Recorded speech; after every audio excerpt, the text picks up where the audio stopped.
اگر آپ چینل پر پہلی بار آئے ہیں تو ابھی سبسکرائب کر کے بیل آئیکن پریس کریں اور رہیں باخبر۔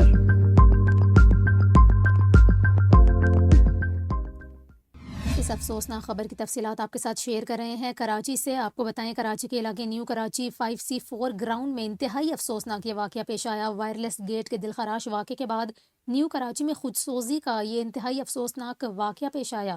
آپ کو بتائیں کہ کراچی کے علاقے نیو کراچی 5C4 گراؤنڈ میں باپ نے 3 بچوں کے ساتھ خود کو آگ لگا لی۔ والد سول ہسپتال کے برنس وارڈ میں دم توڑ گیا، جبکہ جھلس کر زخمی ہونے والے بچے زیر علاج ہیں۔ آپ کو بتائیں پولیس کا اس حوالے سے یہ کہنا ہے کہ جھلسنے والے بچوں کی حالت تشویشناک ہے۔ بچوں میں 3 سالہ غلام حسین، 5 سالہ حوریہ اور 4 سالہ ایمان فاطمہ شامل ہیں۔ انتہائی قدم اٹھانے والا شہری عارف فروٹ کا ٹھیلا لگاتا تھا۔ آپ کو یہاں پر یہ بھی بتائیں کہ عارف کے سوتیلے بیٹے امان کا اس حوالے سے یہ کہنا ہے کہ جھلسنے والے بچوں کی والدہ کا 8 ماہ قبل انتقال ہو گیا تھا۔ تینوں بچے اور سوتیلا والد عارف ہمارے ساتھ ہی رہتے تھے۔ امان نے مزید بتایا کہ گھر میں کھانا کھانے کے بعد وہ بچوں کو لے کر نیچے اترے۔ والد نے یہ انتہائی قدم کیوں اٹھایا ہمیں نہیں معلوم۔